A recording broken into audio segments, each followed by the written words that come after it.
Konnichiwa, Dan here. It's Thursday. I just got back from Nagoya, like just a few minutes ago. I woke up this morning at 10 o'clock. It was fantastic. The windows in the house, and it seems like most of the houses around in the neighborhood and probably all over Japan, they have these like metal shutters. They're almost like garage doors that go over the windows that lock. I'm guessing it's to keep intruders out from like breaking the windows or getting inside. But I had closed them last night because it keeps the heat in a little better. And this morning it kept my room as dark as a cave, and I just slept straight through the morning. I didn't wake up. It was like 10:15, I think, when I woke up, and I went to bed around 10ish. So I got a solid 12 hours of sleep. I felt so much better this morning, and I'm actually still a little tired right now. And I think it'll be good to go to bed early tonight and then get up way early tomorrow so I can start my ridiculous journey tomorrow. But today, so I went to Nagoya and started off at the Nagoya Castle, Nagoya-jo. It's this huge castle that was just gorgeous, with the grounds were just massive, and moats, and I've taken more pictures of moats and castles and massive stones and just awesome old stuff here in Japan. And this castle, I probably spent 2.5, 3 hours there almost, going up through it was like 8 stories through this castle, and then wandering the grounds and looking at stuff. And there was like a guard tower that I went through, and gardens and all kinds of crazy stuff. It was really cool. Took a bunch of pictures. And then after that, I went to go try and find this No theater, which is the old traditional Japanese theater style where they wore masks, and then that actually translated into kabuki later on. But No was like the original theater style, and my map showed that it was like right next to where I was, and I went way off to the side and was like, where the hell is it? And wound up like standing in front of a government building. I'm like, I'm in the wrong place, and turned around and actually found the place. And it was pretty cool. Just kind of walked through the little like tour they had, and they actually have No plays even now. And this building was so cool. It was like there was a river that ran underneath the middle of it. There was this little courtyard in the center, and all kinds of cool little stuff set up inside with like pictures and explanations on No. And then No is like the serious version of the theater, and then there's like interjected comedic parts interjected into the story, because most of the No plays are tragic. They're almost like Shakespearean, where the main hero dies half the time. At least that's what I was reading on some of these explanations. So then after I left there, I was gonna go to the Nagoya Aquarium and then the zoo. But I wanted to go to this Tokugawa art museum first. And by the time I got out of the art museum, everything was already getting ready to close, and I wouldn't have had time by the time I get over to the zoo or the aquarium, they would have been closing.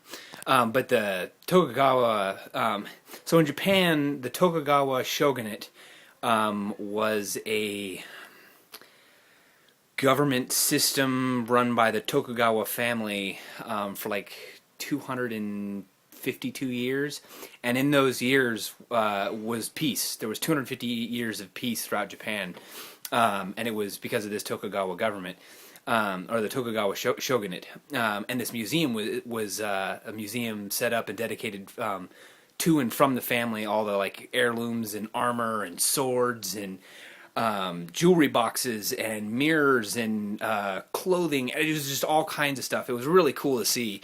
And I spent like maybe an hour there, and then outside of it there was another part. There was another garden.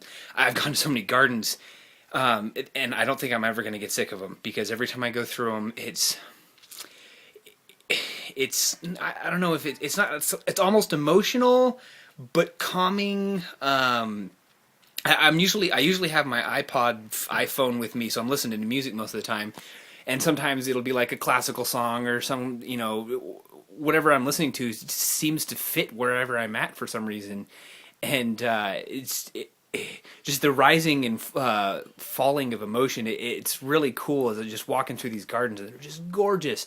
I can really see how Japan is like viewed as kind of mystical almost, by the people that live here and by people from other places, just because it's kind of mystical to me. So it was really cool. I got to go through there, and by the time I left the garden, it was almost dark. I mean, it was pretty much dark. So I got back on the train and then headed back to Okazaki.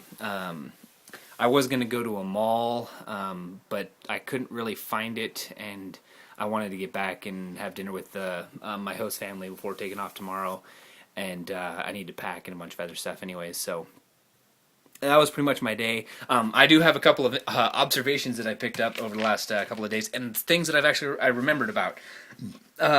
So one today when I had lunch at McDonald's, because somebody was telling me that I haven't really had a hamburger. I've had like breakfast stuff or breakfast patty. I don't even know how to describe it, but so I haven't really had a real burger.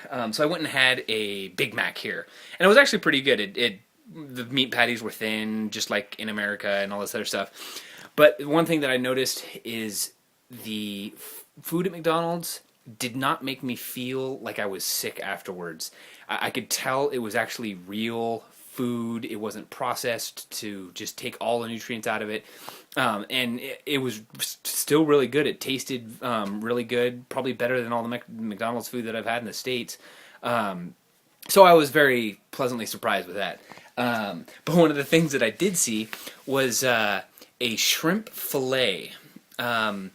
Now, if I saw a shrimp fillet at McDonald's in the States, I would probably run for the hills or get ready to throw up if I ate it, because it would probably taste disgusting. But here in Japan, it's probably actually pretty good. I was just really surprised to see a shrimp fillet. So that was kind of funny.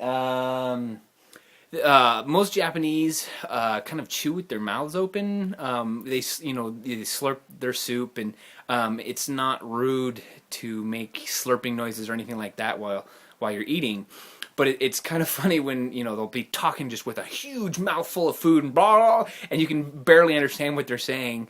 If you can speak Japanese, and if you can't, then just forget about it. But I thought that was kind of weird, and I could see back in the day when English people from England came here on ships, and they treated the Japanese as like monkeys or just what's the word, like cavemen, because some of the things that they do are not very refined, but at the same time there are so many things about Japan that are so much more refined than any other culture. I guess I've really only been exposed to American culture, but most cultures that I've either seen on TV or my own culture, just their refinement in the way they do things is so much more. So I don't know where I was going with that, but I just thought that was interesting. So I'm going to stop before I really confuse myself. So news.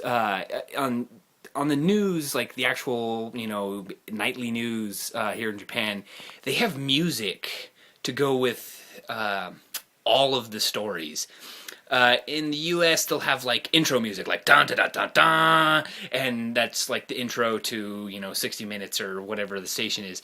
Here, like the story, they'll have like whatever they're covering. It'll be like they're covering some tsunami, and they're playing dramatic music or Aerosmith, or I mean, just all kinds of different music to go with the news. So there you go. There's something else that's a little different. And the last thing that I found out actually last week when I went and had the dinner with the two Japanese girls with my buddy, is that if girls go to school or grow up, and they graduate college and they don't get married, they actually go back to live with their parents. And this is a consistent culture thing. The girls will go back to live with their parents and take care of them until they get married, or for however long they're there, till for the rest of their lives. If they wind up never getting married, they take care of their parents, and up and their parents get old and pass on. So I thought that was kind of interesting, and I started realizing there's no like old folks homes or retirement places or anything like that. When people grow old, their families take care of them.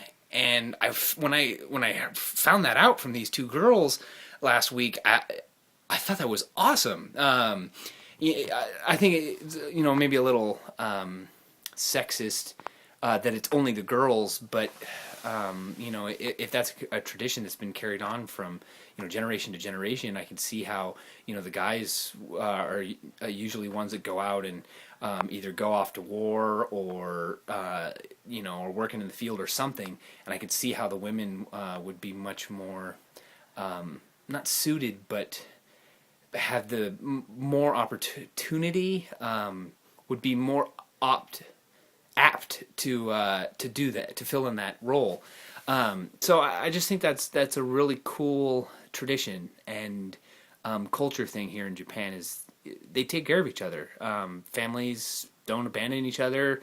There's probably always the exception to the rule, but from what it seems like, that's a rule of thumb. Families take care of each other, and I just think that's really cool, because I think back in the States, there's a lot of people that either hate their parents or their siblings or whatnot, and they're more than happy enough to put their parents in an old folks home and let them pass the last few years of their life rotting, basically. Yeah, there you go. There's a couple more things for you to think about, or you to know from Japan.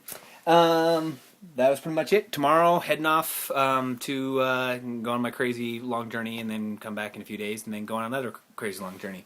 And I'm going to call it for tonight, so I can go have dinner and pack. And I'll try and make a video. I'll have internet at the hotels that I'll be staying at, and I'll try and make videos, but I don't know how many I'll be able to make.